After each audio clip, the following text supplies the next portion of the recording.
Food markets look ordinary, but cities could not survive on crowds and money alone. Before urban life could stabilize, food had to move through dependable systems, not chance. This is not only a story about stalls, merchants, and busy streets full of produce. It is a story about storage, transport, pricing, inspection, records, and organized supply. Because a city cannot eat the way a village eats from its surroundings. A large city survives only when food arrives predictably, repeatedly, and in enough volume. And that kind of reliability never comes from trade alone. It comes from systems.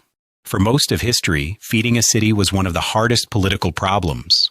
People imagine cities as places of power, wealth, learning, and impressive construction. But none of that matters long if the food supply becomes unstable for even weeks. A city may have walls, temples, workshops, and palaces, but it still depends on grain. It depends on meat, oil, salt, vegetables, fuel, clean water, and regular delivery rhythms. That means urban survival is really a logistics problem before it becomes anything else. And logistics at that scale requires rules, institutions, and coordinated oversight over time. Before organized market systems, food supply was more local, seasonal, and dangerously fragile. Small communities could rely on nearby fields, personal trust, and flexible informal exchange.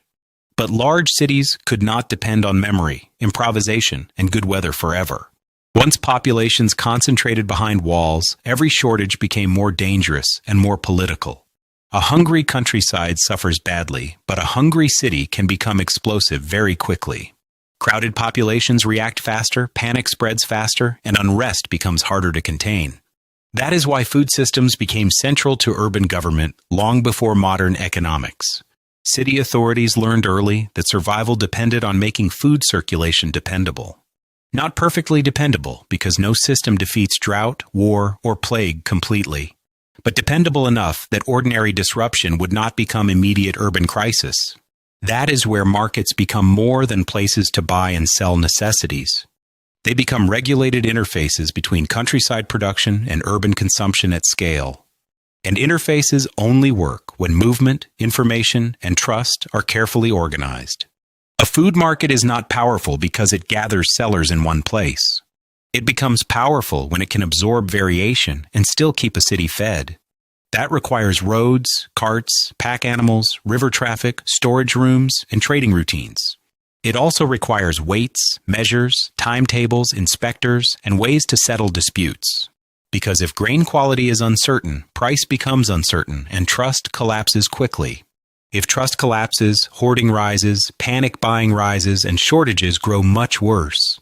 So market systems are not only about exchange, they are about stabilizing expectations. A stable expectation can feed a city almost as much as a full warehouse. People tolerate fluctuation better when they believe supplies will keep arriving tomorrow. They panic when they think the flow is broken and nobody controls it anymore. That is why authorities cared so much about visibility inside food circulation.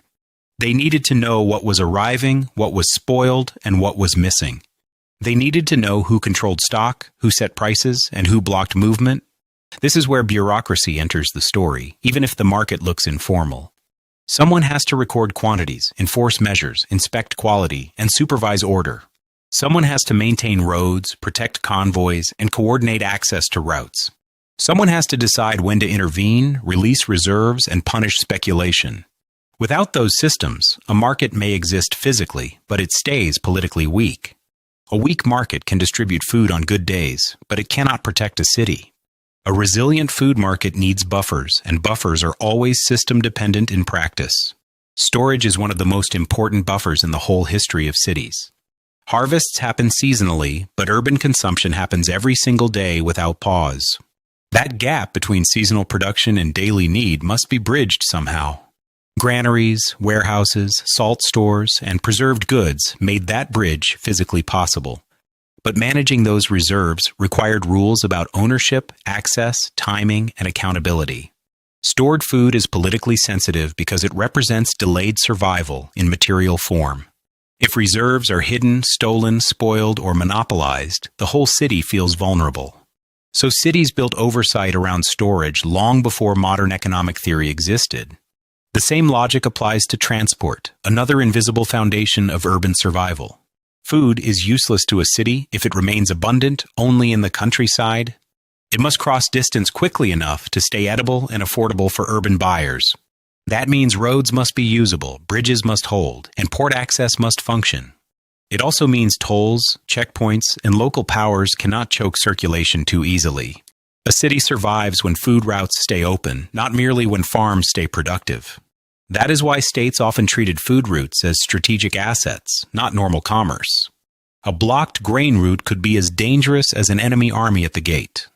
Because hunger does not only weaken bodies, it weakens legitimacy and public confidence. When cities cannot eat, people blame traders, officials, rulers, foreigners, and each other. Food anxiety turns quickly into rumor, anger, and demands for visible intervention. So systems around markets were also systems for managing fear inside dense populations. Inspection mattered for the same reason, though people often overlook it today. Rotten food, watered wine, false weights, and adulterated grain were not minor inconveniences. They damaged trust in the market and made urban vulnerability harder to manage. If buyers cannot trust what they purchase, every exchange becomes slower and riskier. If every exchange becomes riskier, supply efficiency falls and prices rise further. That is why standard weights and measures mattered so much to city life. A standard measure is not glamorous, but it reduces argument inside repeated exchange. Reduced argument means faster turnover, clearer prices, and fewer chances for fraud. And faster turnover matters deeply when thousands of households depend on daily purchases. A city cannot feed itself through endless haggling, confusion, and uncertain measurement. It needs routine, comparability, and enough fairness that ordinary trade keeps moving. This is one reason food markets were never truly separate from political authority. Authorities did not regulate them only out of greed or control. They regulated them because urban life magnifies every weakness in the food system. Small failures in transport, pricing, storage, or trust become major urban failures. That is the deeper systems history behind the market square and the grain stall. The visible market is only the surface of a much larger coordination machine. Behind it stand roads, records, warehouses, guards, porters, carriers, scales, and enforcement. Behind it also stand political judgments about priority, scarcity, and public stability. Who gets access first? Which district is supplied first? When reserves are released? Those decisions reveal that feeding a city is never only an economic task. It is also a question of order, legitimacy, and who bears risk during crisis. Food markets became powerful when they turned uncertain harvests into livable regularity. Not perfect abundance, but predictable enough flow to keep urban life functioning. That regularity allowed specialization because people could work without growing their own food. It allowed craftsmen, clerks, soldiers, laborers, and scholars to depend on supply. It allowed population density to rise beyond what nearby land alone could support.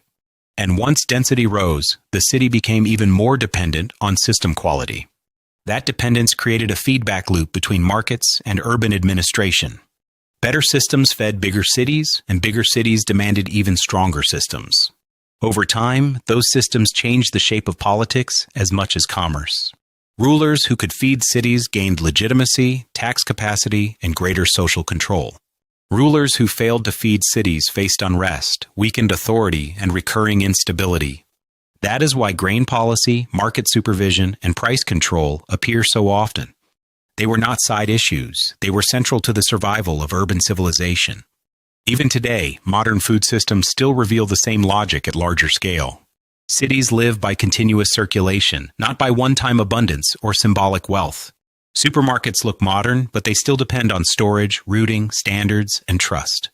Wholesale markets look commercial, but they still depend on inspection and timing.